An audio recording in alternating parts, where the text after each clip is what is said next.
So once again, welcome back to virtual teaching. നമ്മൾ ഇന്ന് ഈ വീഡിയോയിൽ ഡിസ്കസ് ചെയ്യാൻ പോകുന്നത് ബാങ്കിങ് ആൻഡ് ഇൻഷുറൻസിലെ എല്ലാ ഇമ്പോർട്ടൻറ്റ് ക്വസ്റ്റ്യൻസ് ആണ്. ഇതൊരു ഫുൾ മൊഡ്യൂളും അതിലെ എല്ലാ ഇമ്പോർട്ടൻറ്റ് ക്വസ്റ്റ്യൻസും കവർ ചെയ്യുന്നൊരു വീഡിയോ ആയിരിക്കും. ഓക്കെ, അപ്പോൾ നമുക്ക് പെട്ടെന്ന് തന്നെ ക്ലാസ്സിലേക്ക് കിടക്കാം. സോ ഫസ്റ്റ് ഇമ്പോർട്ടൻറ്റ് ക്വസ്റ്റ്യൻ ആണ്, എന്താണ് ബാങ്കിങ് ഓംബഡ്സ്മാൻ സ്കീം? മിക്ക ക്വസ്റ്റ്യൻ പേപ്പറിലും കാണാറുണ്ട്, ഒരു ഇമ്പോർട്ടൻറ്റ് മാർക്ക് ക്വസ്റ്റ്യൻ തന്നെയാണത്. അപ്പോൾ നോക്കാം, അത് മെയിനായിട്ട് 5 മാർക്കിനും ചോദിക്കാറുണ്ട്, 50 മാർക്കും ചോദിക്കാറുണ്ട്. അപ്പോൾ എന്താണ് ബാങ്കിങ് ഓംബഡ്സ്മാൻ സ്കീം നോക്കാം. Banking ombudsman scheme was introduced by RBI in June 1995 and revised in 2002 and 2006. അപ്പോൾ ബാങ്കിങ് ഓംബഡ്സ്മാൻ സ്കീം, ഈ ഒരു സ്കീം ആദ്യമായിട്ട് ഇൻട്രൊഡ്യൂസ് ചെയ്തത് RBI ആണ്. അതും ജൂൺ 1995 ഇൻട്രൊഡ്യൂസ് ചെയ്തു. അതിനുശേഷം അത് 2002 പിന്നീട് 2006 എഗെയിൻ അതെന്ത് ചെയ്തു, റിവൈസ് ചെയ്തു, ചില മാറ്റങ്ങൾ വരുത്തി. It is meant for the redressal of grievance of the public against the banks relating to deficiency in banking service, then loans and advances and other related matters. അപ്പോൾ എന്തിനു വേണ്ടിയാണ് ബാങ്കിങ് ഓംബഡ്സ്മാൻ സ്കീം കൊണ്ടുവന്നത്? നമ്മുടെ പബ്ലിക്കിൻ്റെ പ്രശ്നങ്ങൾ മനസ്സിലാക്കാൻ വേണ്ടി, ഈ banking സർവീസിൽ നിന്ന് എന്തെങ്കിലും പോരായ്മകളോ അല്ലെങ്കിൽ ലോൺ കിട്ടുന്നതിൽ ഡിഫിക്കൽട്ടീസോ അല്ലെങ്കിൽ അഡ്വാൻസസ്, അങ്ങനെ എന്തെങ്കിലും ബാങ്കിങ്ങിൻ്റെ ആക്ടിവിറ്റി ആയിട്ട് എന്തെങ്കിലും പ്രശ്നങ്ങൾ, റിഡ്രസൽ ഓഫ് ഗ്രീവിയൻസ്, എന്തെങ്കിലും തടസ്സങ്ങളോ പ്രശ്നങ്ങളോ വന്നു കഴിഞ്ഞാൽ അതിന് നമ്മളെ സപ്പോർട്ട് ചെയ്യാൻ വേണ്ടി, പബ്ലിക്കിനെ സപ്പോർട്ട് ചെയ്യാൻ വേണ്ടിയാണ് ഇങ്ങനെയുള്ളൊരു സ്കീം സെറ്റ് ചെയ്തിട്ടുള്ളത്. Ombudsman is an officer appointed by RBI to perform the function entrusted to him under the scheme.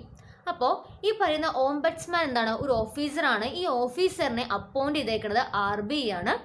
അപ്പോൾ ഈ ഒരു സ്കീമിനടിയിൽ RBI കുറേയും എന്താണ് ഫങ്ഷൻസ് കൊടുത്തിട്ടുണ്ട്. ആ ഫങ്ഷൻസ് എല്ലാം കൃത്യമായിട്ട് തന്നെ ഓംബഡ്സ്മാൻ എന്ത് ചെയ്യണം, പെർഫോം ചെയ്യണം. He must be a person who has an understanding knowledge in the field of law, banking, financial service and public administration. അപ്പോൾ അതേപോലെ തന്നെ ഈ ഓംബഡ്സ്മാൻ എന്ന് പറയുമ്പോൾ അദ്ദേഹത്തിന് ഏതൊക്കെ ഫീൽഡിൽ നോളജ് ഉണ്ടായിരിക്കണം? ലോ നന്നായിട്ട് അറിഞ്ഞിരിക്കണം, ബാങ്കിങ് ഫീൽഡ് നന്നായിട്ട് അറിഞ്ഞിരിക്കണം, ഫിനാൻഷ്യൽ സർവീസുകൾ, അതേപോലെ തന്നെ പബ്ലിക് അഡ്മിനിസ്ട്രേഷൻ. ഇപ്പോൾ എല്ലാ ഫീൽഡും നല്ല രീതിയിലുള്ള ഒരു നോളജ് ഉള്ള ആളായിരിക്കണം ഈ ഓംബഡ്സ്മാൻ. He will be appointed for a period not exceeding 3 years. 3 കൊല്ലത്തേക്കായിരിക്കും മെയിനായിട്ട് ഈ ഓംബഡ്സ്മാനെ നമ്മൾ അപ്പോയിൻ്റ് ചെയ്യുക. 3 കൊല്ലമാണ് അവരുടെ ടൈം പീരീഡ്. എന്നാൽ വേണമെങ്കിൽ അവർക്ക് എന്ത് ചെയ്യാം, 2 കൊല്ലം കൂടി എക്സ്റ്റെൻഡ് ചെയ്യാം. ഓക്കെ, ഇനി എന്തൊക്കെയാണ് ഈ പറയുന്ന ബാങ്കിങ് ഓംബഡ്സ്മാൻ സ്കീമിൻ്റെ ഒബ്ജക്റ്റീവ്സ് നോക്കാം. അവരുടെ മെയിൻ എയിം അല്ലെങ്കിൽ ഒബ്ജക്റ്റീവ്സ്, ഫങ്ഷൻസ് എന്തൊക്കെ നോക്കാം. Non payment or undue delay in the payment or collection of cheque, draft, bill etcetera. അപ്പോൾ എന്താണ്, എന്തെങ്കിലും നമ്മുടെ ചെക്കിലെ പേയ്മെൻറ്റിലോ അല്ലെങ്കിൽ കളക്ഷനിലോ എന്തെങ്കിലും ഡിലേ നടത്തുകയോ അല്ലെങ്കിൽ മനഃപൂർവ്വം അത് പേയ്മെൻറ്റ് കൊടുക്കാണ്ടിരിക്കുകയോ ചെയ്യുക.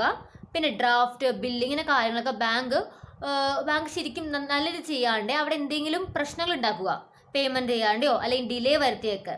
അപ്പോൾ അത് സോൾവ് ചെയ്യുക. Non issue of draft to കസ്റ്റമേഴ്സിലേക്ക് ഡ്രാഫ്റ്റ് ഇഷ്യൂ ചെയ്യേണ്ട ബാങ്ക് ഇരുന്ന് കഴിഞ്ഞാൽ. പിന്നെന്താണ്, failure to comply with the prescribe working hours.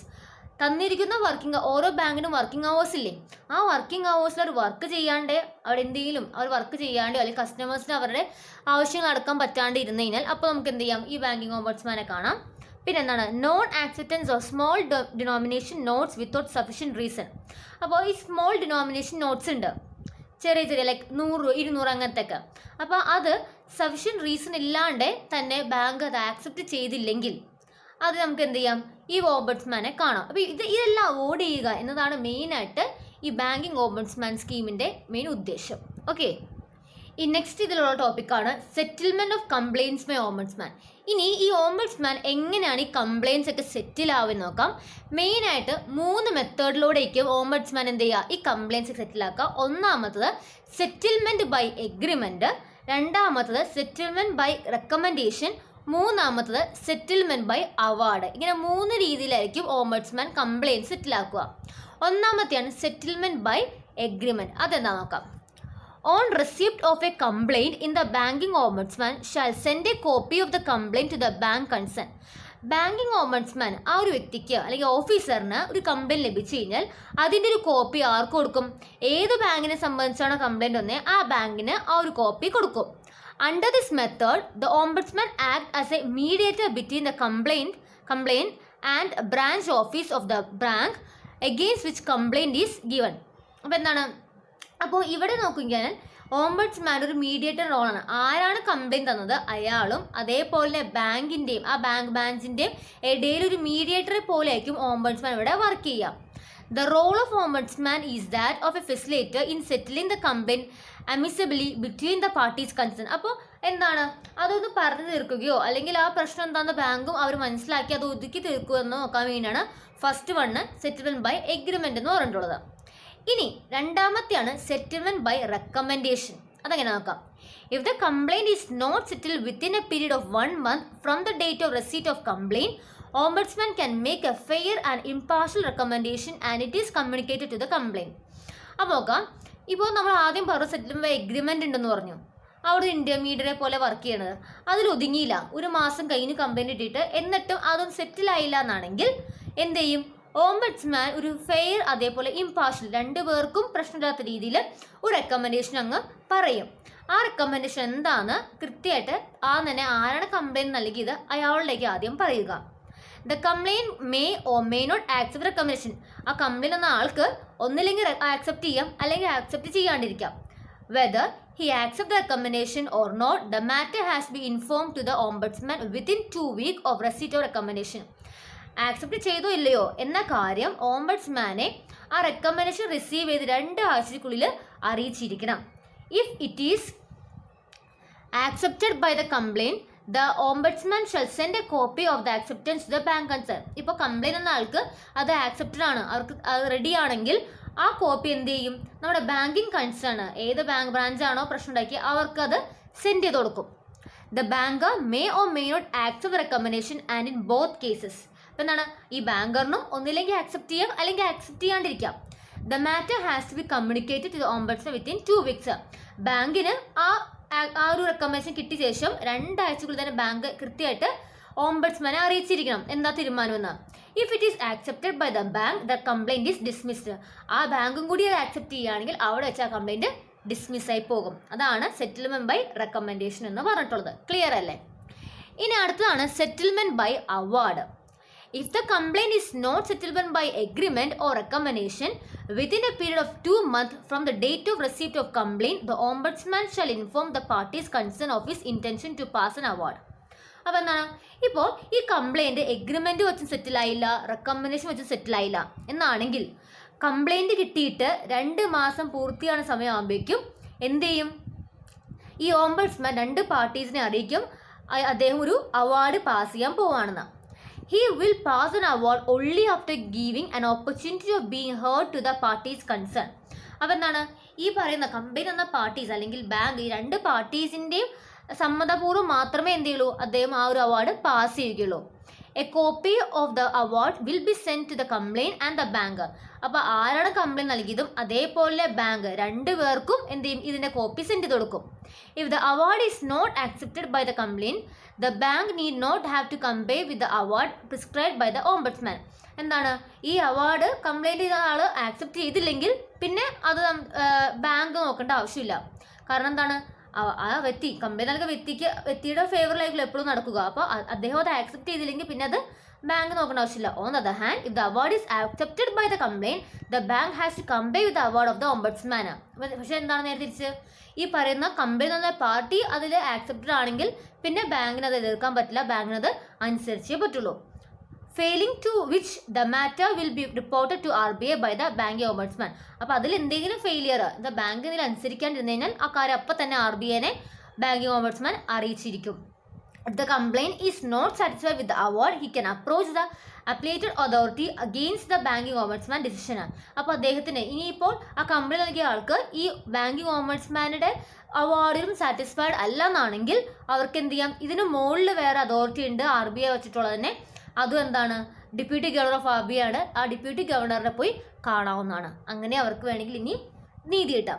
അപ്പോൾ ഇതൊക്കെയാണ് മെയിനായിട്ട് ഓംബഡ്സ്മാൻ്റെ കംപ്ലയിൻറ്റ് സെറ്റിൽ ചെയ്യുന്ന രീതികൾ. ഒന്നാമത്തെ ആവുന്നൊരു എഗ്രിമെൻറ്റ് വയ്ക്കും, പിന്നെ എന്താണ് അടുത്ത റെക്കമെൻഡേഷൻ ആണ്, മൂന്നാമത് അവാർഡ്. വളരെ ഇമ്പോർട്ടൻറ്റ് ടോപ്പിക്കാണ്, സിമ്പിൾ ടോപ്പിക്കാണ്, സ്കിപ്പ് ചെയ്യരുത്. അപ്പോൾ ഇതാണ് ഫസ്റ്റ് ക്വസ്റ്റ്യൻ. ക്ലിയർ അല്ലേ? ഇനി നെക്സ്റ്റ് ക്വസ്റ്റ്യൻ ആണ്, explain the credit control measures of RBI.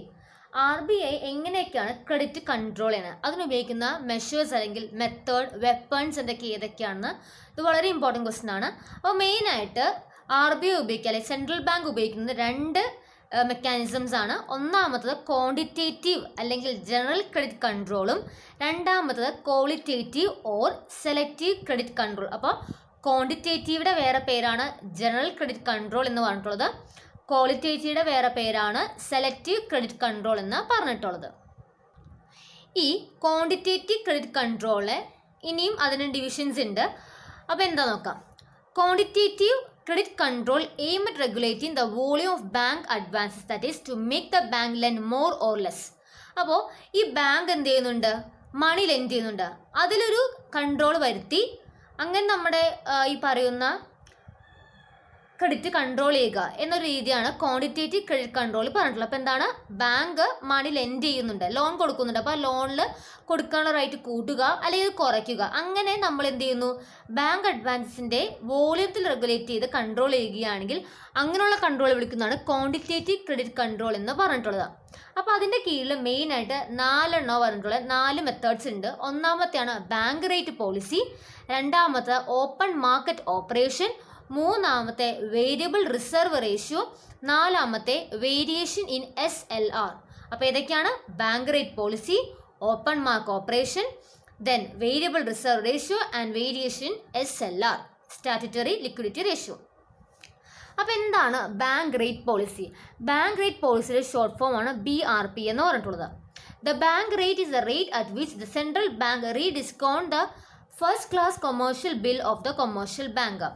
അപ്പോൾ ബാങ്ക് റേറ്റ് എന്ന് വെച്ചാൽ എന്താണ്, സെൻട്രൽ ബാങ്ക് ആ ഒരു കൊമേഴ്ഷ്യൽ ബാങ്കിൻ്റെ ഫസ്റ്റ് ക്ലാസ് കൊമേഴ്ഷ്യൽ ബില്ലിനെ റീഡിസ്കൗണ്ട് ചെയ്യുന്ന റേറ്റ്, അതാണ് ബാങ്ക് റേറ്റ് എന്ന് പറഞ്ഞിട്ടുള്ളത്. When the central bank feels that there is excess credit in the country, it raises the bank rate. അപ്പോൾ എന്ത് ചെയ്യും, സെൻട്രൽ ബാങ്കിന് തോന്നാണ് നമ്മുടെ രാജ്യത്ത് കുറേ ക്രെഡിറ്റ് ഫെസിലിറ്റീസ് അല്ലെങ്കിൽ കുറേ ക്രെഡിറ്റ് കൊടുക്കുന്നുണ്ടെന്ന് തോന്നുകയാണെങ്കിൽ ആ ടൈമിൽ തന്നെ എന്ത് ചെയ്യും, ബാങ്ക് റേറ്റ് ഇൻക്രീസ് ചെയ്യും. So that the cost of borrowing commercial bank increase. അങ്ങനെ വരുമ്പോൾ എന്ത് ചെയ്യും, അപ്പോൾ ബാങ്കിന് ഈ മണി വേറെ RBI എന്നായിരിക്കുമല്ലോ ബോറോ ചെയ്യുന്നത്, ആ ബോറോയിങ് കോസ്റ്റ് എന്ത് ചെയ്യും, അത് കൂടും.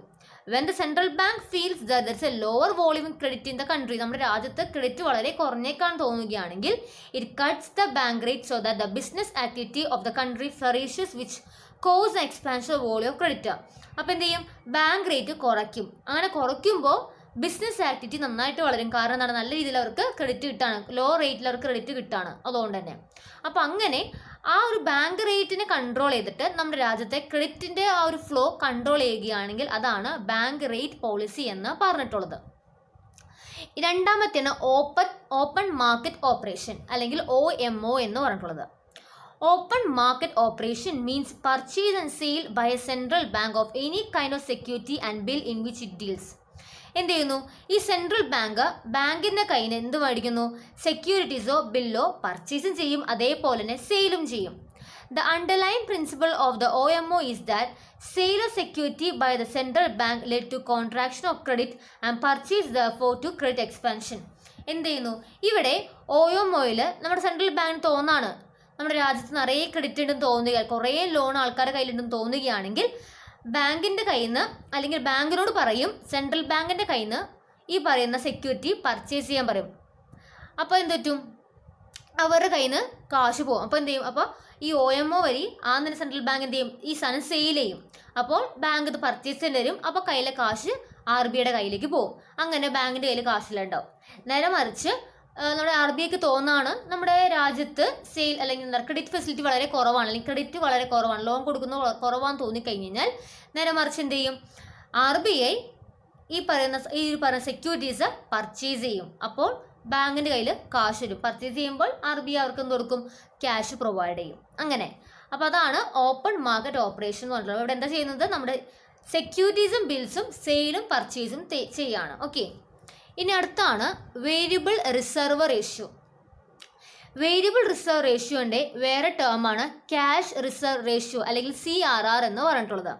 It is a ratio of reserve kept with the central bank in proportion to the total deposit of commercial bank.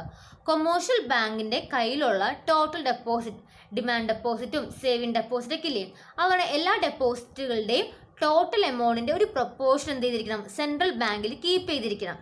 അപ്പോൾ ഇപ്പോൾ RBI അല്ലെങ്കിൽ സെൻട്രൽ ബാങ്കിന് തോന്നാണ് നമ്മുടെ രാജ്യത്തുള്ള ക്രെഡിറ്റ് കൂടുകയാന്ന് തോന്നിക്കഴിഞ്ഞാൽ എന്ത് ചെയ്യും, ഈ പറയുന്ന CRRൻ്റെ റേറ്റ് ഇൻക്രീസ് ചെയ്യും.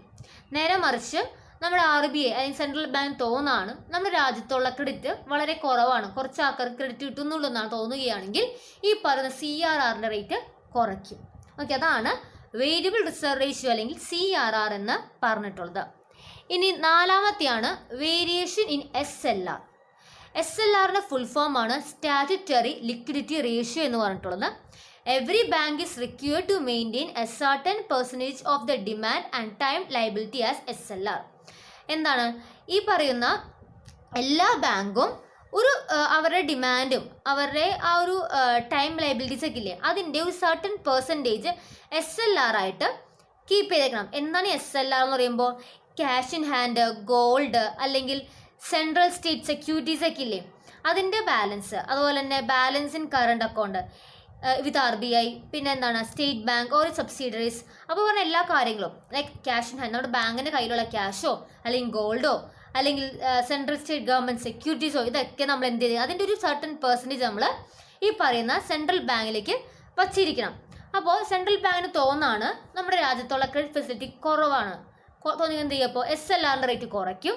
ഇൻ കേസ് നമ്മുടെ രാജ്യത്തുള്ള ക്രെഡിറ്റ് വളരെ കൂടുതലാന്ന് തോന്നിക്കഴിഞ്ഞാൽ എന്ത് ചെയ്യും, SLRൻ്റെ റേറ്റ് കൂട്ടും. അപ്പോൾ അവർക്ക് അത്രയും ക്യാഷ് കയ്യിലുണ്ടാവില്ല, അപ്പോൾ ലോൺ അത്രയും കൊടുക്കാൻ പറ്റില്ല. അങ്ങനെ അപ്പോൾ എന്താണ് SLR വെച്ച് കഴിഞ്ഞാൽ എന്താണ്, സ്റ്റാറ്റ്യൂട്ടറി ലിക്വിഡിറ്റി റേഷ്യോ ആണ്. ആ ബാങ്കിൻ്റെ കയ്യിലുള്ള cash, gold, central state securities, government securities ഒക്കെ ഇല്ലേ, അപ്പോൾ ഇതിനൊക്കെ നമ്മൾ SLR എന്ന് പറഞ്ഞിട്ടുള്ളത്. അപ്പോൾ നമ്മുടെ രാജ്യത്ത് ക്രെഡിറ്റ് ഫെസിലിറ്റി കൂടുകയാണെങ്കിൽ എന്ത് ചെയ്യും, SLR റേറ്റ് കൂട്ടും. ക്രെഡിറ്റ് ഫെസിലിറ്റി കുറയുകയാണെങ്കിൽ SLR റേറ്റ് കുറയ്ക്കും. അതാണ് വേരിയേഷൻ ഇൻ SLR. ഇത്രയും കാര്യങ്ങളാണ് ക്വാണ്ടിറ്റേറ്റീവ് ക്രെഡിറ്റ് കൺട്രോളിൽ ഉള്ളത്. ഈ പറയുന്ന ടേംസുകളുടെ പേര് പഠിച്ചത് അത് എല്ലാത്തിലും കാര്യം സെയിം തന്നെയാണ്. അപ്പോൾ ബാങ്ക് റേറ്റ് പോളിസി ഉണ്ട്, പിന്നെന്താ ഓപ്പൺ മാർക്കറ്റ് ഓപ്പറേഷൻ ഉണ്ട്, വേരിയബിൾ റിസർവ് റേഷ്യോ ഉണ്ട്, അതുപോലെ തന്നെ വേരിയേഷൻ ഇൻ SLR ഉണ്ട്. ഇതെത്രയാണ് ക്വാണ്ടിറ്റേറ്റീവ് ക്രെഡിറ്റ് കൺട്രോളിൽ വരുന്നത്. അടുത്താണ് ക്വാളിറ്റേറ്റീവ് ക്രെഡിറ്റ് കൺട്രോൾ. ഇനി ക്വാളിറ്റേറ്റീവ് ക്രെഡിറ്റ് കൺട്രോൾ വെച്ച് എങ്ങനെയൊക്കെയാണ് നമുക്ക് ക്രെഡിറ്റ് റെഗുലേറ്റ് ചെയ്യാൻ പറ്റുമെന്ന് നോക്കാം. അപ്പോൾ ഇതിൽ മെയിനായിട്ട് 4 തന്നെ ഉള്ളത്.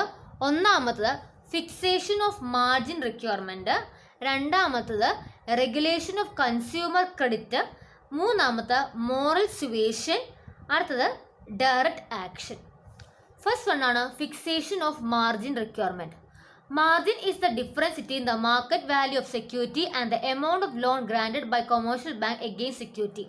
ഒരു സെക്യൂരിറ്റിക്ക് എന്തോരം മാർക്കറ്റ് വാല്യൂ ഉണ്ട്, അതേപോലെ തന്നെ ആ ഒരു സെക്യൂരിറ്റി പർച്ചേസ് ചെയ്യാൻ വേണ്ടി കൊമേഴ്ഷ്യൽ ബാങ്ക് എന്തോരം ലോൺ കൊടുക്കുന്നുണ്ട്, അത് തമ്മിലുള്ള ഡിഫറൻസ് ആണ് മാർജിൻ എന്ന് പറഞ്ഞിട്ടുള്ളത്. അപ്പോൾ എന്താണ് ശരിക്കും മാർജിൻ?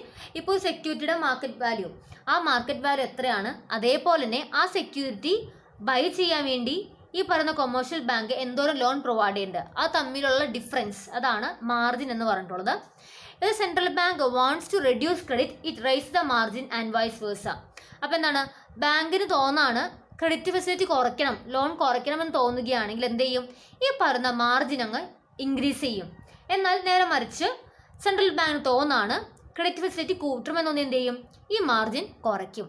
ഓക്കെ, അതാണ് ഫിക്സേഷൻ ഓഫ് മാർജിൻ റിക്വയർമെൻറ്റ്. അടുത്താണ് റെഗുലേഷൻ ഓഫ് കൺസ്യൂമർ ക്രെഡിറ്റ്. അതെങ്ങനെ നോക്കാം. Regulation of consumer credit means maintenance of economic stability by regulating the demand for consumer durable goods.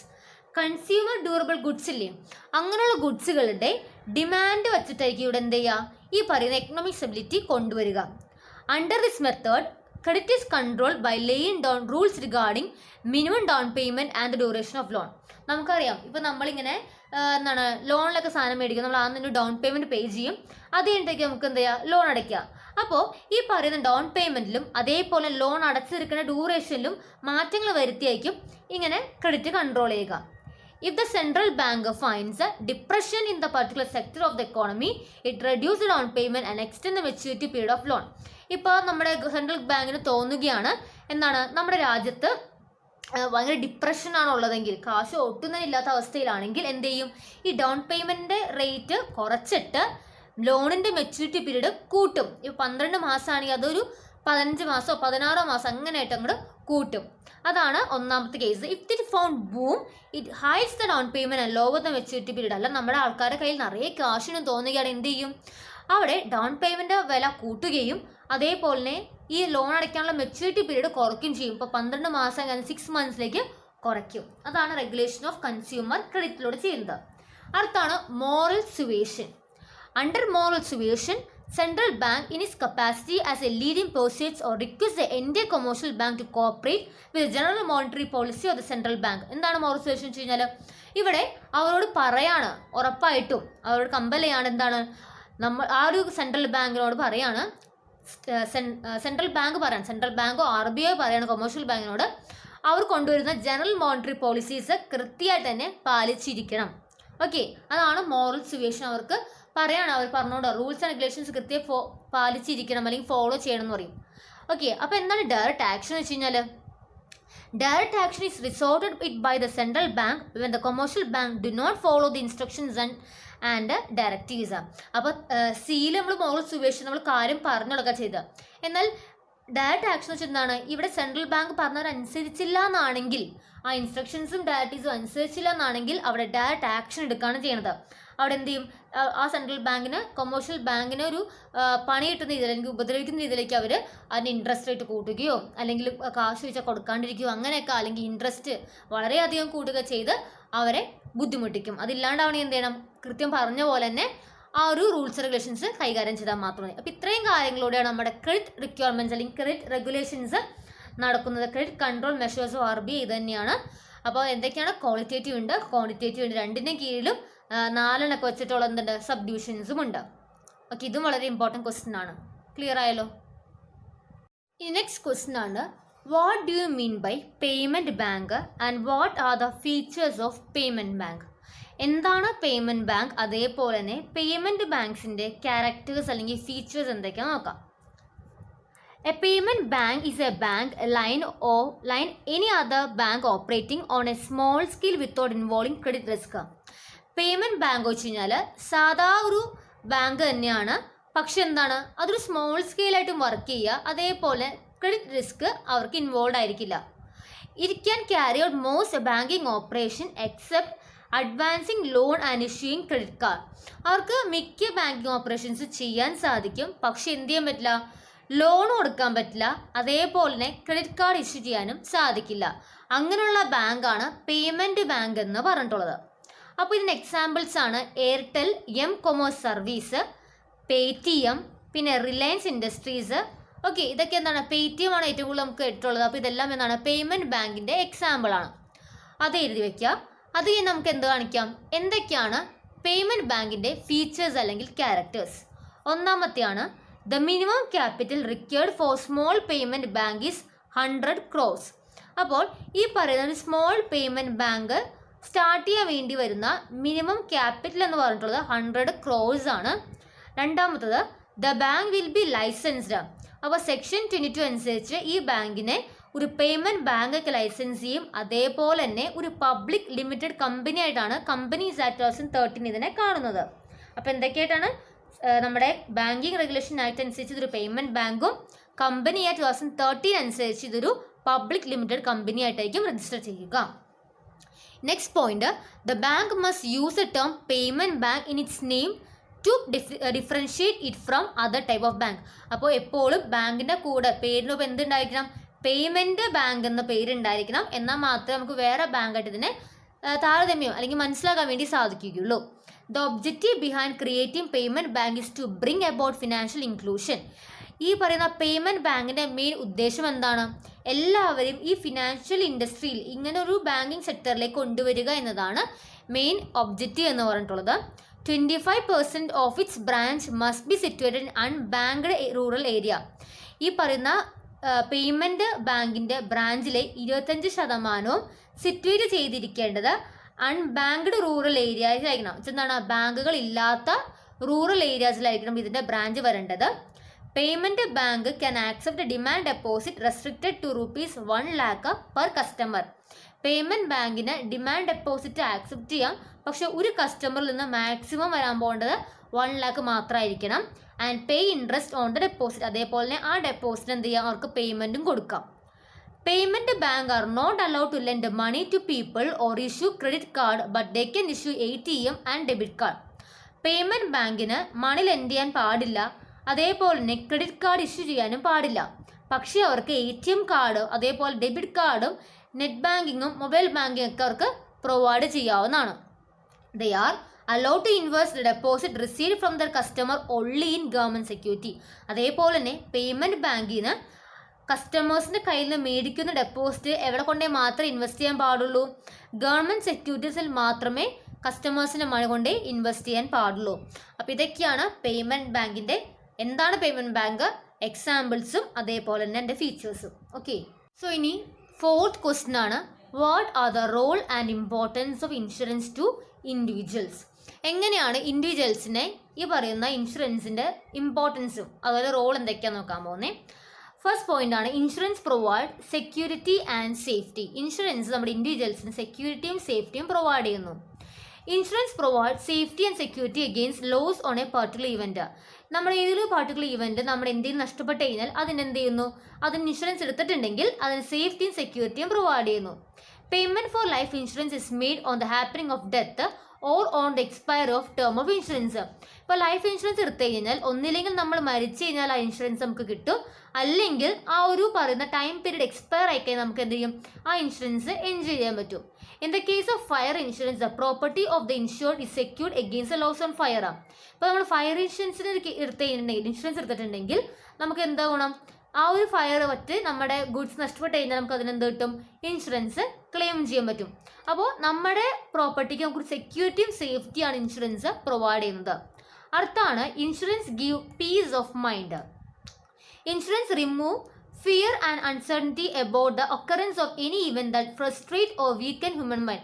നമുക്കുള്ളിൽ tension ഒഴിവാക്കാം, ഇന്ന സംഭവം നടക്കുമോ എന്നൊരു പേടിയില്ലാണ്ട് നമുക്ക് ഫിയറും അൺസർട്ടനിറ്റി ഇല്ലാണ്ട് ജീവിക്കാൻ സാധിക്കും, കാരണം അത് ഇൻഷുർഡ് ആയതുകൊണ്ട് തന്നെ.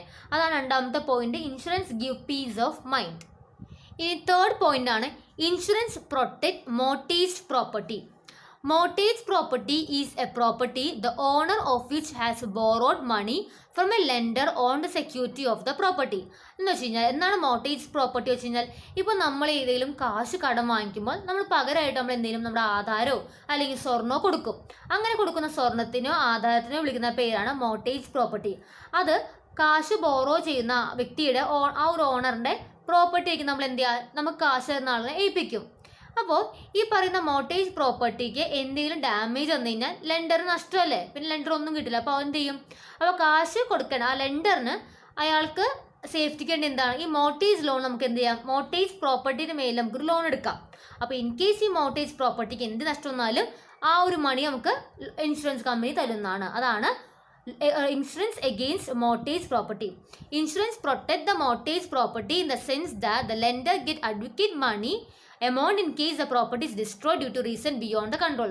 അദ്ദേഹത്തിൻ്റെ കൺട്രോൾ അല്ലാത്ത ഏതെങ്കിലും കാരണവശാൽ ആ പ്രോപ്പർട്ടിക്ക് എന്തെങ്കിലും ഡാമേജ് വരികയോ കള്ളം കെട്ടുകൊണ്ട് പോയി എന്തെങ്കിലും ചെയ്യുകയാണെങ്കിൽ അദ്ദേഹത്തിന് എന്ത് ചെയ്യും, ഇൻഷുറൻസ് കമ്പനി കാശ് കൊടുക്കുന്നതായിരിക്കും. അടുത്താണ്, ഇൻഷുറൻസ് എലിമിനേറ്റ്സ് ഡിപ്പെൻഡൻസി. ഡിപ്പെൻഡൻസികളെ മറ്റൊരാളെ ഡിപ്പെൻഡ് ചെയ്യുക എന്ന സാധനം എലിമിനേറ്റ് ചെയ്യാൻ വേണ്ടി ഇൻഷുറൻസിന് സാധിക്കുമെന്ന് പറഞ്ഞിട്ടുള്ളത്. Insurance eliminate dependency in many vase. Life insurance protect the financial well being of A family in case of death. ഇപ്പോൾ ആ ഒരു ഫാമിലിയിലെ ജോലിക്ക് പോകുന്ന വ്യക്തിയാണ് മരിച്ചിട്ടുള്ളതെങ്കിൽ അദ്ദേഹത്തിൻ്റെ ലൈഫ് ഇൻഷുറൻസ് എടുത്തിട്ടുണ്ടെങ്കിൽ ആ ഫാമിലിക്ക് ഒരു ഫിനാൻഷ്യൽ അസിസ്റ്റൻസ് ഇൻഷുറൻസ് കമ്പനി കൊടുക്കുന്നതായിരിക്കും. അല്ലെങ്കിൽ there are insurance policy men for education, marriage of children of A policy holder. ആ പോളിസി ഹോൾഡറിൻ്റെ മക്കളുടെ എഡ്യൂക്കേഷന് വേണ്ടിയോ അല്ലെങ്കിൽ മാരേജിന് വേണ്ടിയുള്ള ഇൻഷുറൻസ് പോളിസിയൊക്കെ ഉണ്ട്. അപ്പോൾ മറ്റുള്ള വേറെ ലോൺ എടുക്കേണ്ട ആവശ്യമൊന്നുമില്ല, ഇൻഷുറൻസ് കമ്പനി നമ്മളെ ഹെൽപ്പ് ചെയ്യുന്നതായിരിക്കും. അടുത്താണ്, life insurance encourage saving. Life insurance savings കൂടി എൻകറേജ് ചെയ്യുന്നതാണ് പറയുന്നത്. Many life insurance policy combine insurance and saving. മിക്ക ലൈഫ് ഇൻഷുറൻസ് പോളിസിയിൽ എന്താ ഉള്ളത്? ഇൻഷുറൻസ് മാത്രമല്ല, സേവിങ് കൂടി ഉണ്ട്. It encourage systematic saving because regular premium at periodical interval are compulsory to be paid to keep the insurance policy in force.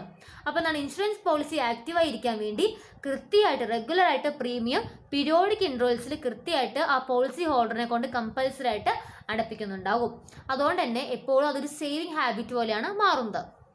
അടുത്തത്, life insurance fulfil the need of A person. ഒരു വ്യക്തിയുടെ ആവശ്യങ്ങൾ അല്ലെങ്കിൽ needs fulfil ചെയ്യാൻ life ഇൻഷുറൻസിന് സാധിക്കും.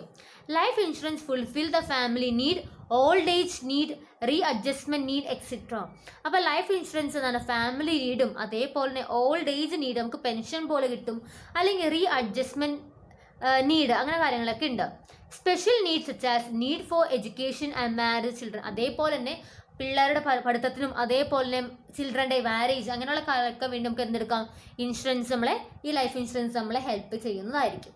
Okay, നമ്മുടെ next question ആണ്, what do you mean by re insurance?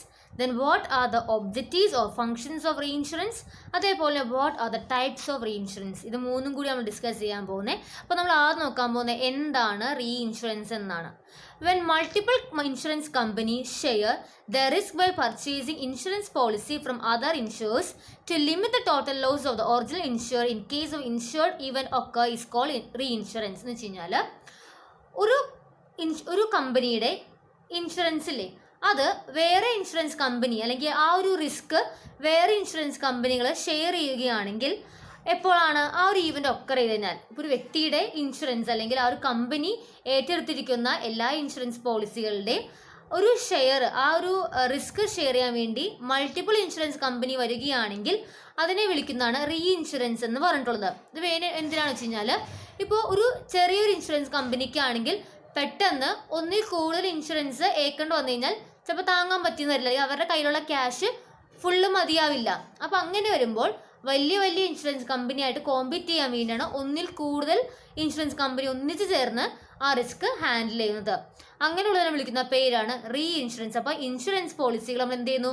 Multiple insurance കമ്പനിയായിട്ട് അതിൻ്റെ റിസ്ക് ഷെയർ ചെയ്യുന്നു. ഓക്കെ, ഇവരുടെ മെയിൻ ഒബ്ജക്റ്റീവ്സ് എന്തൊക്കെ നോക്കാം. ഒന്നാമത്തെയാണ് risk transfer. It help the ceding company to transfer all or part of the financial burden. എന്താണ് ceding company? ഏത് കമ്പനിയാണ് അവിടെ റിസ്ക് ഷെയർ ചെയ്യുന്നത് ആ കമ്പനിയാണ് സീഡിംഗ് കമ്പനി എന്ന് പറഞ്ഞിട്ടുള്ളത്.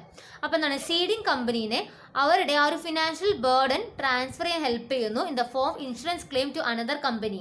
അപ്പോൾ എന്താണ് ആ ഒരു ഇൻഷുർ ചെയ്ത ആ ഒരു ഈവൻ്റ് ഒക്കർ ചെയ്ത് കഴിഞ്ഞാൽ അപ്പോൾ വേറെ കമ്പനികളിലേക്ക് അതിൻ്റെ റിസ്ക് ബർഡൻ കുറച്ചായിട്ട് ട്രാൻസ്ഫർ ചെയ്ത് കൊടുക്കും. അതാണ് റിസ്ക് ട്രാൻസ്ഫർ. രണ്ടാമത്താണ് facing competition. Reinsurance allow an insurance company to offer large limit of protection to policy holder than its own capital. കയ്യിലുള്ള ക്യാപിറ്റലിനേക്കാളും കൂടുതൽ എമൗണ്ട് അവർക്ക് എന്ത് ചെയ്യാൻ പറ്റും? പ്രൊട്ടക്ഷൻ കൊടുക്കാൻ പറ്റും ഈ റീ ഇൻഷുറൻസ് ഉണ്ടെങ്കിൽ. കാരണം അവിടെ ഒരു ഫേം മാത്രമല്ല അല്ലെങ്കിൽ ഒരു ഇൻഷുറൻസ് കമ്പനി മാത്രമല്ല, ഒന്നിൽ കൂടുതൽ ഇൻഷുറൻസ് കമ്പനി ഒന്നിച്ചാണ് നിൽക്കുന്നത്. അതുകൊണ്ട് തന്നെ അവർക്ക് കൂടുതൽ എമൗണ്ട് അവർക്ക് ഓഫർ ചെയ്യാൻ പറ്റും. Thus, reinsurance is an avenue for small and medium-sized insurance company to compete with industrial gains. അപ്പോൾ എന്താണ് ഗൈൻസ്? അപ്പോൾ ഈ പറയുന്ന റീ ഇൻഷുറൻസ് ഉപയോഗിച്ച് ഈ സ്മോളും മീഡിയം സൈസുള്ള ഇൻഷുറൻസ് കമ്പനിക്ക് വലിയ അപ്പോൾ ഇൻഡസ്ട്രി ജൈൻസസ് എന്താണ് വലിയ ഇൻഡസ്ട്രിയൽ കമ്പനികളായിട്ട് എന്ത് ചെയ്യാൻ പറ്റും, അല്ലെങ്കിൽ വലിയ ഇൻഷുറൻസ് കമ്പനികളായിട്ട് അവർക്ക് കോമ്പീറ്റ് ചെയ്യാൻ വേണ്ടി സാധിക്കും. അടുത്താണ് stabilization of operating result. The unique nature of insurance business is that the actual cost is not known at the time of pricing an insurance product. നമ്മളിപ്പോൾ ഒരു ഇൻഷുറൻസിന് നമ്മളിത്ര പറയുമ്പോൾ നമുക്കറിയില്ല ഇതിന് എന്തോരം എന്തോരം കാശായിരിക്കും വന്നാൽ ഇതിൻ്റെ പ്രൈസ് യഥാർത്ഥത്തിൽ ഫ്യൂച്ചറിൽ എന്തായിരിക്കും എന്ന് പറയാൻ പറ്റില്ല നമുക്കിപ്പോൾ. Okay, the cost of insurance product is term insurance claim will only B non in the future. ഇപ്പോൾ നമുക്കത് പറയാൻ പറ്റില്ല, ഭാവിയിൽ മാത്രമേ ഇതിന് എന്തോരം നഷ്ടം വരൂ നമുക്ക് predict ചെയ്യാൻ സാധിക്കുള്ളൂ. Therefore, there is a chance that in some years of the profit will be completely wiped off due to unexpected huge claims. ചിലപ്പോൾ ഇതുകൊണ്ട് ചിലപ്പോൾ എന്താണ് ഭാവിയിലെ ഫുൾ പ്രോഫിറ്റ്സ് തന്നെ ചിലപ്പോൾ വൈപ്പ് ഓഫ് ചെയ്യാൻ ഇതിൽ വലിയൊരു ഹ്യൂജ് എക്സ്പെൻസ് തന്നെ വന്നിരിക്കാം. നമ്മൾ പ്രതീക്ഷിച്ച് ചിലപ്പോൾ 1 lakh ആയിരിക്കും ഇതിന് നഷ്ടം വരിക, അല്ലെങ്കിൽ ഇപ്പോൾ ഫോർ എക്സാമ്പിൾ വലിയ എമൗണ്ട് നമുക്കൊരു 10 lakh ഒക്കെയാണ് പ്രതീക്ഷിച്ച് കരുതുക. പക്ഷേ ലോസ് വന്നപ്പോൾ 1 crore ആയി. 10 lakhൽ നിന്ന് 1 crore ലോസ് വന്നു കഴിഞ്ഞാൽ എന്ത് പറ്റും? നമ്മുടെ കയ്യിലുള്ള ഫുൾ ക്യാഷ് നമുക്ക് എടുക്കേണ്ടി വരും. അങ്ങനെ അങ്ങനെ. അപ്പോൾ എന്താണ്, ആ ഒരു വർഷത്തെ പ്രോഫിറ്റിനെ വൈപ്പ് ഓഫ് ചെയ്യുന്ന രീതിയിലേക്കും അൺഎക്സ്പെക്ടഡ് ഹ്യൂജ് ക്ലെയിംസ് വരാം. അപ്പോൾ അത് അവോയ്ഡ് ചെയ്യാൻ വേണ്ടി റീ ഇൻഷുറൻസ് നമ്മളെ ഹെൽപ്പ് ചെയ്യുന്നു. Reinsurance is a mechanism to reduce fluctuations in earning and to maintain stability in companies operating result. അപ്പോൾ മുഴുവൻ പ്രോഫിറ്റ് എടുക്കാണ്ട് ആ ഒരു റിസ്ക് ബാക്കി കമ്പനികളെ ഷെയർ ചെയ്യുമ്പോൾ എന്താണ്, നമ്മുടെ കയ്യിലുള്ള പ്രോഫിറ്റ് ഫുള്ള് തീരുകയില്ല, നമുക്ക് ആ റിസ്ക് മീറ്റ് ചെയ്യാനും സാധിക്കും. അടുത്താണ് കാറ്റാസ്ട്രോഫ് പ്രൊട്ടക്ഷൻ. എന്താണ് കാറ്റാസ്ട്രോഫ് പ്രൊട്ടക്ഷൻ എന്ന് വെച്ച് കഴിഞ്ഞാൽ, reinsurance provide protection against catastrophic loss resulting from a single event. എന്ന് വെച്ച് കഴിഞ്ഞാൽ ഇപ്പോൾ ഒരു പർട്ടിക്കുലർ ഈവൻ്റാണ് ഉണ്ടായത്, പക്ഷേ അത് ഹ്യൂജ് ലോസ് ആണ് ഉണ്ടാക്കിയത്. ഫോർ എക്സാമ്പിൾ, ഇപ്പോൾ ഒരു പർട്ടിക്കുലർ ഏരിയയിൽ എർത്ത് ക്യുക്ക് വന്നു കഴിഞ്ഞാൽ അവിടെയുള്ള ഒരു ബിൽഡിംഗ് മാത്രമായിരിക്കില്ല വീഴുക, അല്ലെങ്കിൽ ഒരാൾക്ക് മാത്രമായിരിക്കും നഷ്ടം ഉണ്ടാവുക, കുറേയും പേർക്ക് നഷ്ടം ഉണ്ടാവും. നമ്മുടെ ഇവിടെ കേരളയിൽ ഫ്ലഡ് വന്നപ്പോൾ അവിടെ എല്ലാവരുടെ വീട്ടിലും എല്ലാവർക്കും ഒരുപോലെ നഷ്ടങ്ങൾ ഉണ്ടായി അല്ലേ. അപ്പോൾ എന്താണ്, അങ്ങനെ വരുമ്പോൾ എല്ലാ ആൾക്കാരും എന്ത് പറ്റും, അവിടെ ഒന്നിച്ച് ക്ലെയിം ചെയ്യും. Catastrophic loss can also occur due to aggregation of many smaller claims due to the occurrence of a single event. എല്ലാ ചെറിയ ചെറിയ ക്ലെയിംസ് ഒന്നിച്ചങ്ങ് വരും, which affect many policy holders simultaneous. അപ്പോൾ എല്ലാ പോളിസി ഹോൾഡേഴ്സും കൂടി ഒന്നിച്ചായിരിക്കും ഇൻഷുറൻസ് കമ്പനിയിൽ വരിക. ഓക്കെ, ആ ടൈമിൽ അത് ഫേസ് ചെയ്യാൻ, അപ്പം എല്ലാം കാശ് നമ്മുടെ കയ്യിൽ ഉണ്ടാവില്ല. അപ്പോൾ അതും നമുക്ക് റിസ്ക് മെയിൻറ്റെയിൻ ചെയ്യാൻ ആര് ഹെൽപ്പ് ചെയ്യും, റീ ഇൻഷുറൻസ് ഹെൽപ്പ് ചെയ്യും. ഇനി ഈ റീ ഇൻഷുറൻസിൻ്റെ പല ടൈപ്പുകളുണ്ട്, അത് ഏതൊക്കെ നോക്കാം. ഒന്നാമത്തെയാണ് ഫാക്യുലേറ്റീവ് റീഇൻഷുറൻസ്. എന്താണ് ഫാക്യുലേറ്റീവ് റീഇൻഷുറൻസ് നോക്കാം. It is a form of reinsurance where the original insurer ceding company determine what level of risk should maintain on any one policy and offer to share the remaining risk with another insurance for a premium. അപ്പോൾ ഈ പറഞ്ഞിട്ടുള്ള ഫാക്യുലേറ്റീവ് റീഇൻഷുറൻസിൽ seeding companies എന്താണ്, insurance യഥാർത്ഥത്തിൽ original insurer അല്ലേ, അദ്ദേഹം തീരുമാനിക്കും എന്തോ risk ആ ഒരു കമ്പനി, ഈ സീഡിംഗ് കമ്പനി ഒറിജിനൽ കമ്പനി എന്തോരം മെയിൻറ്റെയിൻ ചെയ്യണം, ബാക്കി എന്തോരം റിസ്ക് ആണ് ബാക്കി കമ്പനികൾ ഏറ്റെടുക്കേണ്ടത്, അതൊരു പ്രീമിയം എമൗണ്ടിലായിരിക്കും കൊടുക്കുക. അതാണ് ഫാക്യുലേറ്റീവ് റീഇൻഷുറൻസ് എന്ന് പറഞ്ഞിട്ടുള്ളത്. അടുത്താണ് റീഇൻഷുറൻസ് ബൈ ട്രീറ്റി. എന്താ നോക്കാം. It is a reinsurance contract in which the reinsurance company agree to accept all of a particular type of risk over a period of time from the ceding insurance company. അപ്പോൾ ഈ ഒരു reinsurance ഒരു കോൺട്രാക്റ്റാണ് set ചെയ്തിട്ടുള്ളത്. അവിടെ ആ reinsurance company reinsurance ചെയ്യാം, risk ഏറ്റെടുത്തോളാം എന്ന് പറഞ്ഞ കമ്പനി ഒരു എഗ്രിമെൻറ്റ് വെച്ചിട്ടുണ്ടാവും. അതിൽ കൃത്യം പറഞ്ഞിട്ടുണ്ടാവും ഇത്ര നാളത്തേക്കുള്ള റിസ്ക് ഞങ്ങൾ ഏറ്റെടുത്തോളാം, ആ ഒരു ടൈം പീരീഡിലുള്ള എല്ലാ റിസ്ക്കും ആ ഒരു സീഡിങ് കമ്പനിയുടെ എല്ലാ റിസ്ക്കും ഞങ്ങൾ ഏറ്റെടുത്തോളാം എന്ന് പറഞ്ഞിട്ടുണ്ടാവും. A reinsurance treaty is merely an agreement between two or more insurance company. രണ്ടോ അതിൽ കൂടുതലുള്ള ഇൻഷുറൻസ് കമ്പനി തമ്മിലുള്ള ഒരു ട്രീറ്റി അല്ലെങ്കിൽ എഗ്രിമെൻ്റ് ആണ് ഈ റീഇൻഷുറൻസ് ട്രീറ്റി എന്ന് പറഞ്ഞിട്ടുള്ളത്. അടുത്താണ് quota share treaty reinsurance. It is also known as proportional reinsurance. അപ്പോൾ ക്വാട്ട ഷെയർ ട്രീറ്റി റീഇൻഷുറൻസിൻ്റെ വേറെ പേരാണ് പ്രൊപ്പോർഷണൽ റീഇൻഷുറൻസ് എന്ന് പറഞ്ഞിട്ടുള്ളത്. In this case the ceding company and the reinsurance use a fixed percentage in sharing the amount of insurance and policy premium loss. അപ്പോൾ ഇവിടെ ഈ seeding കമ്പനിയും അതേപോലെ റീഇൻഷുറൻസും രണ്ടുപേരും ഒരു ഫിക്സ്ഡ് പെർസെൻറ്റേജ് സെറ്റ് ചെയ്തിട്ടുണ്ടാവും. ആ പെർസെൻറ്റേജ് അനുസരിച്ചായിരിക്കും അവർ ഇൻഷുറൻസ് എമൗണ്ട് ഷെയർ ചെയ്യുക, പോളിസി പ്രീമിയം ഷെയർ ചെയ്യുക, അതേപോലെ ലോസ് എന്ന ലോസും ഷെയർ ചെയ്യുക. അടുത്താണ് സർപ്ലസ് ഷെയർ ട്രീറ്റി റീഇൻഷുറൻസ്. അതെന്താ നോക്കാം. In surplus treaty the primary insurer cedes only the surplus liability above a specific retention. അപ്പോൾ എന്താണ്, നമ്മുടെ സാധാ ഈ ഒറിജിനൽ കമ്പനി ഒരു വന്ന ലയബിലിറ്റിയേക്കാൾ കൂടുതൽ ലയബിലിറ്റി, സർപ്ലസ് ലയബിലിറ്റി ഒരു സ്പെസിഫിക് ആയിട്ടുള്ള ഒരു ലിമിറ്റ് ഉണ്ടാവും, അതിൽ കൂടുതൽ ലയബിലിറ്റി വന്നാൽ മാത്രമേ അവരെന്ത് ചെയ്യുള്ളൂ, ഏറ്റെടുക്കുകയുള്ളൂ. ബാക്കിയെല്ലാം റീഇൻഷുറൻസ് കമ്പനി തന്നെ ഏറ്റോളണം. ഇനി ലാസ്റ്റ് വണ്ണാണ് excess of loss treaty reinsurance. This type of reinsurance is useful in the case of big liability insurance for obtaining protection against catastrophic losses. അപ്പോൾ എന്താണ്, ഹ്യൂജ് ആയിട്ടുള്ള ലയബിലിറ്റി വരികയാണെങ്കിൽ ആ ടൈമിലാണ് നമുക്ക് ഈ excess of loss treaty reinsurance use ചെയ്യാൻ സാധിക്കുക. ഈ കാറ്റാസ്ട്രോഫിക് ലോസസ് വരുമ്പോഴാണ് മെയിനായിട്ട് ഇത് ഉപയോഗിക്കുക. In this case, the insurer determine the predetermined amount of loss he can bear on each and every loss under a particular class. അപ്പോൾ ഇവിടെ കൃത്യമായിട്ട് ഇൻഷുറർ പറഞ്ഞിട്ടുണ്ടോ, ഒരു ഇത്ര എമൗണ്ട് ഇങ്ങനെ ലോസ് വന്നാൽ ഇത്രയും ഞാൻ ബിയർ ചെയ്ത്, ഇത്രയും പ്രീ ഡിറ്റർമൈൻഡ് എമൗണ്ട് പറഞ്ഞിട്ടുണ്ടാവും, ഇത്രയും ഞാൻ ബിയർ ചെയ്തോളാം, ഇത്രയും ലോസ് ഞാൻ സഹിച്ചോളാം എന്ന് പറഞ്ഞിട്ടുണ്ടാവും. If loss exceed this predetermined amount then only the reinsurer bear the excess of loss over the predetermined amount.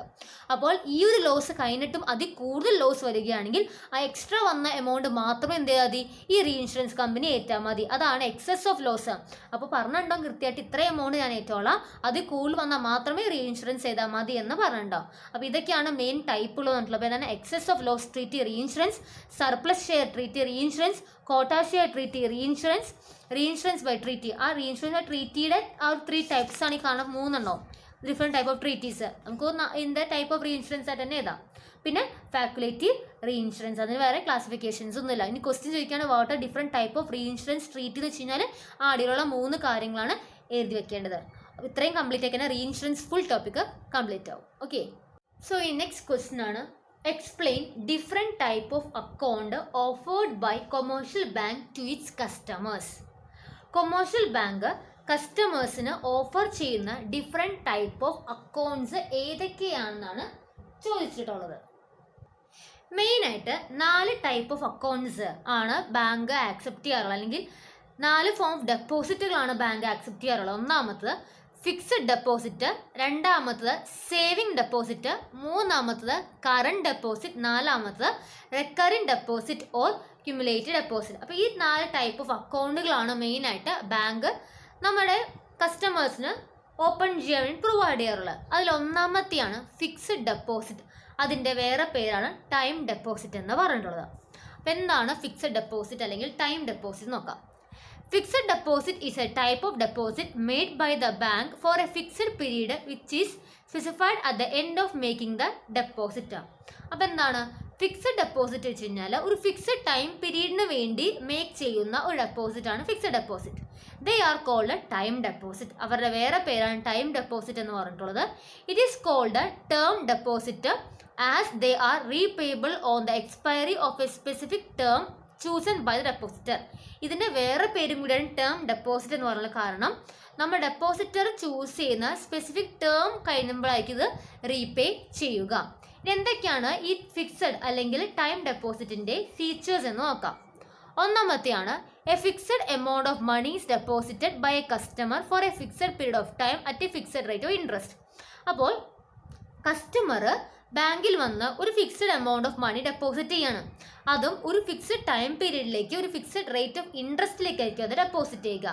It cannot be withdraw on demand. നമുക്ക് എന്ത് ചെയ്യാൻ പറ്റില്ല, ആ ഒരു നമ്മുടെ ഇഷ്ടം അനുസരിച്ച് നമുക്ക് അത് വിഡ്രോ ചെയ്യാൻ പറ്റില്ല. It can be withdraw only after the expire of a specific period as agreed between the banker and the customer. ഇതാകെ എപ്പോൾ മാത്രമേ വിഡ്രോ ചെയ്യാൻ പറ്റുള്ളൂ, ഒരു സ്പെസിഫിക് പീരീഡ് എന്നുണ്ട്. ആ പീരീഡ് ആകുമ്പോൾ മാത്രമേ നമുക്ക് എന്ത് ചെയ്യാൻ പറ്റുള്ളൂ, അത് ബാങ്കറും കസ്റ്റമർ തമ്മിലുള്ള ഒരു എഗ്രീഡ് പീരീഡാണ്. ആ പീരീഡ് കഴിയുമ്പോൾ മാത്രമേ നമുക്ക് എന്തെങ്കിലും ആ എമൗണ്ട് വിഡ്രോ ചെയ്യാൻ വേണ്ടി സാധിക്കുകയുള്ളൂ. No cheque can be drawn against fixed deposit. അതേപോലെ ചെക്ക് ഉപയോഗിച്ചൊന്നും നമുക്ക് എന്ത് ചെയ്യാൻ പറ്റില്ല, എമൗണ്ട് ഒന്നും വിഡ്രോ ചെയ്യാൻ പറ്റില്ല. Fixed deposit fetches highest rate of dividend interest as the deposit parts with liquidity for a definite period. അപ്പോൾ എന്താണ് ഫിക്സഡ് ഡെപ്പോസിറ്റിനൊക്കെ ഏറ്റവും കൂടുതൽ റേറ്റ് ഓഫ് ഇൻട്രസ്റ്റ് കിട്ടുക. ബാക്കിയുള്ള 3 ഡെപ്പോസിറ്റ്സ് നോക്കുമ്പോഴും ഫിക്സഡ് ഡെപ്പോസിറ്റാണ് ഏറ്റവും കൂടുതൽ ഇൻട്രസ്റ്റ് റേറ്റ് ലഭിക്കുന്നത്. Interest is usually paid on the due date of the fixed deposit. Fixed deposit due date എന്നായിരിക്കും ഈ ഇൻട്രസ്റ്റും നമ്മൾ തിരിച്ച് റീപേ ചെയ്യുക. However, banks may pay interest to the depositors periodically or credit the same as its saving or current account at its request. വേണമെന്നുണ്ടെങ്കിൽ ബാങ്കിന് എന്ത് ചെയ്യാം, ഈ പറയുന്ന കസ്റ്റമേഴ്സിന് എന്ത് ചെയ്യാം, ബാങ്കിനോട് റിക്വസ്റ്റ് ചെയ്യാം, ഞങ്ങൾക്കുള്ള ആ ഇൻട്രസ്റ്റ് എമൗണ്ട് മാത്രം പീരിയോഡിക്കായിട്ട് എൻ്റെ സേവിങ് അക്കൗണ്ടിലേക്കോ അല്ലെങ്കിൽ കറണ്ട് അക്കൗണ്ടിലേക്കോ കൊടുത്തേക്കാൻ പറഞ്ഞ് കാണിക്കാം. ഓക്കെ, അപ്പോൾ അതാണ് ഫിക്സഡ് ഡെപ്പോസിറ്റും ടൈം ഡെപ്പോസിറ്റിനെ പറ്റി പറയാനുള്ളത്. ഇനി അടുത്താണ് saving deposit. Saving deposit are those deposits made by people of the lower or middle class who wish to save a part of their current income to meet their future need and also intend to earn an income from their saving. അപ്പോൾ saving deposit main start ചെയ്യുന്ന middle class people അല്ലെങ്കിൽ lower ക്ലാസ്സുള്ള ആൾക്കാരായിരിക്കും കൂടുതൽ saving deposit start ചെയ്യുക. എന്തിനു വേണ്ടിയാണ്, ഇപ്പോഴത്തെ അവരുടെ കറണ്ട് ഇൻകം ഒന്ന് സേവ് ചെയ്യാനും ഫ്യൂച്ചർ നീഡ്സ് മീറ്റ് ചെയ്യാൻ വേണ്ടിയാണ്. അതേപോലെ തന്നെ ഈ ഇൻകത്തിൽ നിന്ന് ചെറിയ രീതിയിലുള്ള സ്മോൾ ഏർണിങ്സ് കൂടി ഉണ്ടാക്കാൻ വേണ്ടി. By accepting saving deposit, the bank mobilizes scattered saving on the public and utilizes them for productive purpose, which will in turn stimulate the economic development. അപ്പോൾ ഈ സേവിങ് ഡെപ്പോസിറ്റ് ആക്സെപ്റ്റ് ചെയ്യുമ്പോൾ bank എന്ത് ചെയ്യാണ്, ഈ പബ്ലിക്കിൻ്റെ കയ്യിലുള്ള ചെറിയ ചെറിയ സേവിങ്സ് ഒന്നിച്ച് കൂട്ടി അതിനെ ഏറ്റവും നല്ല പ്രൊഡക്റ്റീവ് പർപ്പസിലേക്ക് വേണ്ടി യൂസ് ചെയ്ത് നമ്മുടെ എക്കണോമിക് ഡെവലപ്മെൻറ്റ് വേണ്ടി അത് ഇൻക്രീസ് ചെയ്യാൻ വേണ്ടി ഹെൽപ്പ് ചെയ്യുന്നു. അതാണ് സേവിങ് ഡെപ്പോസിറ്റ്. എന്തൊക്കെയാണ് ഈ സേവിങ് ഡെപ്പോസിറ്റിന്റെ മെയിൻ ഫീച്ചേഴ്സ് നോക്കാം. ഒന്നാമത്തെയാണ് it is meant for middle and low income group who can deposit only small amount. മിഡിലും അതേപോലെ ലോ ഇൻകം ഗ്രൂപ്പ്സിനാണ് മെയിനായിട്ട് ഈ സേവിങ് ഡെപ്പോസിറ്റ് സ്റ്റാർട്ട് ചെയ്തിട്ടുള്ളത്. കാരണം അവർക്ക് ചെറിയ എമൗണ്ട് മാത്രമേ ഡെപ്പോസിറ്റ് ചെയ്യാൻ പറ്റുള്ളൂ. രണ്ടാമത്തത് the purpose of saving deposit is to inculcate the habit of thrift among the public. അപ്പോൾ എന്താണ്, അവരുടെ ഇടയിൽ ഒരു സേവിങ്സ് എന്ന് പറയുന്ന സംഭവം കൊണ്ടുവരാൻ വേണ്ടിയാണ് മെയിനായിട്ട് സേവിങ് ഡെപ്പോസിറ്റ് സ്റ്റാർട്ട് ചെയ്തിട്ടുള്ളത്. നെക്സ്റ്റ് ആണ് a customer can deposit any amount of money and any time of any number of time. അപ്പോൾ എന്ത് ചെയ്യാൻ പറ്റും, കസ്റ്റമേഴ്സിന് സേവിങ് ഡെപ്പോസിറ്റ് സേവിങ് അക്കൗണ്ടിൽ വന്നിട്ട് എത്ര എമൗണ്ട് വേണമെങ്കിലും ഡെപ്പോസിറ്റ് ചെയ്യാം, അതേപോലെ എത്ര പ്രാവശ്യം വേണമെങ്കിലും ഡെപ്പോസിറ്റ് ചെയ്യാം. At the time of opening A saving account deposit is given A passbook which contain the amount, number, name, address, occupation etcetera. അപ്പോൾ ഈ പറയുന്ന സേവിങ് അക്കൗണ്ട് സ്റ്റാർട്ട് ചെയ്യുന്ന സമയത്ത് ഡെപ്പോസിറ്ററിന് ഒരു പാസ്ബുക്ക് കൊടുത്തിട്ടുണ്ടാവും. ആ പാസ്ബുക്കിൽ എന്തോ ഒരു എമൗണ്ട് അതിൽ വരുന്നുണ്ട്, നമ്പർ എത്രയാണ്, നെയിം എന്താണ്, അഡ്രസ്സ്, ഒക്യുപ്പേഷൻ എല്ലാം തന്നെ അതിൽ കാണിച്ചിട്ടുണ്ടാവും. Depositor is expected to produce it to the banker for making the entries whenever the money is deposited or withdrawn. അതുപോലെ ഡെപ്പോസിറ്റർ എന്ത് ചെയ്തിരിക്കണം, ആ ബാങ്കറിലേക്ക് അത് കാണിച്ചു കഴിഞ്ഞാൽ ആ ഒരു നാളെ എത്ര എമൗണ്ട് വിഡ്രോ ചെയ്തു അല്ലെങ്കിൽ എത്ര എമൗണ്ട് ഡെപ്പോസിറ്റ് ചെയ്യുന്നു കൃത്യമായിട്ട് എല്ലാം തന്നെ അതിൽ രേഖപ്പെടുത്തി കൊണ്ടുവരാൻ സാധിക്കും. ഇതാണ് സേവിങ് ഡെപ്പോസിറ്റ്. അടുത്താണ് ഇനി current account deposit. Current account is a running account in which money can be deposited and withdrawn any number of time without any limit during a working day. അപ്പോൾ എന്താണ് കറണ്ട് ഡെപ്പോസിറ്റ് വെച്ച് കഴിഞ്ഞാൽ ഒരു running account ആണ്. അവിടെ നമുക്ക് എത്ര amount വേണമെങ്കിലും ഡെപ്പോസിറ്റ് ചെയ്യാം, എത്ര പ്രാവശ്യം വേണമെങ്കിലും ഡെപ്പോസിറ്റ് ചെയ്യാം, അതേപോലെ എത്ര മണി ഏത് ടൈം വേണമെങ്കിലും നമുക്ക് വിഡ്രോ ചെയ്യാൻ പറ്റും in A working day. Current account generally suit the requirement of big businessmen, joins to company, institutions, public authority, etc. Current account എപ്പോഴും ആർക്കാണ് സ്യൂട്ട് ചെയ്യുന്നത്, ബിഗ് ബിസിനസ്മാൻ, കുറേ ട്രാൻസാക്ഷൻസ് ഉള്ള ബിസിനസ്മാനും അല്ലെങ്കിൽ ജോയിൻസ് ടു കമ്പനികൾക്കും ഇൻസ്റ്റിറ്റ്യൂഷൻസും പബ്ലിക് അതോറിറ്റീസൊക്കെയാണ് മെയിനായിട്ട് കറണ്ട് അക്കൗണ്ട് ഓപ്പൺ ചെയ്യുന്നത്. എന്തൊക്കെയാണ് കറണ്ട് അക്കൗണ്ടിൻ്റെ ഫീച്ചേഴ്സ് നോക്കാം. ഒന്നാമത്തത്, current account holder can issue cheque at the third party against his account. തൻ്റെ അക്കൗണ്ടിലേക്ക് ക്യാഷ് ഇടാനോ അല്ലെങ്കിൽ ക്യാഷ് വിഡ്രോ ചെയ്യാൻ വേണ്ടി തേർഡ് പാർട്ടീസിലേക്ക് ഇഷ്യൂ ചെക്ക് ചെയ്യാനുള്ള റൈറ്റ് കറണ്ട് അക്കൗണ്ട് ഹോൾഡേഴ്സിനുണ്ട്. അതേപോലെ രണ്ടാമത്തെയാണ് current account is open by a customer for convenience in making payment by cheque. അതേപോലെ തന്നെ കസ്റ്റമേഴ്സിന് ചെക്ക് വഴി പേയ്മെൻറ്റ് ചെയ്യാൻ വേണ്ടി മെയിനായിട്ട് അവർ കറണ്ട് അക്കൗണ്ട് ഓപ്പൺ ചെയ്യുന്നത്. Generally no interest is given to current account holders. Current account ഹോൾഡേഴ്സിന് എന്ത് കിട്ടില്ല, ഇൻട്രസ്റ്റ് കിട്ടില്ല. This is because the banker cannot profitably employ the fund in current account as it can be demanded by the customer any time. എന്തുകൊണ്ടാണ്, കാരണം ബാങ്കറിന് ഈ amount എവിടെയും കൊണ്ടുപോയി നമുക്ക് എന്ത് ചെയ്യാൻ പറ്റില്ല, എംപ്ലോയ് ചെയ്യാൻ പറ്റില്ല. കാരണം അല്ലെങ്കിൽ എവിടെയും കൊണ്ട് ഇൻവെസ്റ്റ് ചെയ്യാൻ പറ്റില്ല ബാങ്കേഴ്സിന്. കാരണം എപ്പോൾ വേണമെങ്കിലും അവരെന്ത് ചെയ്യാം, ഈ എമൗണ്ട് തിരിച്ച് മേടിക്കാം. അപ്പോൾ ഇതൊക്കെയാണ് മെയിൻ ആയിട്ടുള്ള ഫീച്ചേഴ്സ് എന്ന് പറഞ്ഞിട്ടുള്ള കറണ്ട് അക്കൗണ്ട് ഡെപ്പോസിറ്റിൻ്റെ. ഇനി ലാസ്റ്റ് ടൈപ്പ് ഓഫ് ഡെപ്പോസിറ്റ് ആണ് റെക്കറിംഗ് ഡെപ്പോസിറ്റ് എന്ന് പറഞ്ഞിട്ടുള്ളത്. Recurring deposit is a innovation of the modern bank. ഇപ്പോഴത്തെ മോഡേൺ ബാങ്കിന് ഒരു പുതിയ കണ്ടുപിടുത്തമാണ് ഈ റെക്കറിംഗ് ഡെപ്പോസിറ്റ് എന്ന് പറഞ്ഞിട്ടുള്ളത്. The recurring deposit account combine the characters of both saving account and fixed deposit account. Saving അക്കൗണ്ടിൻ്റെ ഫിക്സഡ് അക്കൗണ്ടിൻ്റെ ഈ രണ്ട് അക്കൗണ്ടിൻ്റെയും ഫീച്ചേഴ്സ് ഒന്നിച്ചുള്ളതാണ് റെക്കറിംഗ് ഡെപ്പോസിറ്റ് എന്ന് പറഞ്ഞിട്ടുള്ളത്. In the case of a recurrent deposit account, depositor deposit a fixed sum of money every month for an agreed period. അപ്പോൾ ഈ പറഞ്ഞ റെക്കറിംഗ് ഡെപ്പോസിറ്റിൽ ഡെപ്പോസിറ്റർ ഒരു ഫിക്സഡ് സം ഓഫ് മണി എല്ലാ മാസം കൃത്യമായിട്ട് എഗ്രീഡ് പീരീഡിൽ അടച്ചുകൊണ്ടിരിക്കണം. at the end of the specific period, depositor get back the amount deposited together with the interest secured thereon. അപ്പോൾ ഈ പറയുന്ന സ്പെസിഫിക് പീരീഡ് അവസാനിക്കുമ്പോൾ ഡെപ്പോസിറ്ററിന് ആ എമൗണ്ട് തിരിച്ചു കിട്ടുകയും അതിനൊപ്പം തന്നെ ഇൻട്രസ്റ്റ് കൂടി തിരിച്ചു കിട്ടുകയും ചെയ്യുന്നു. The passbook is to be enable the banker to record the deposit therein.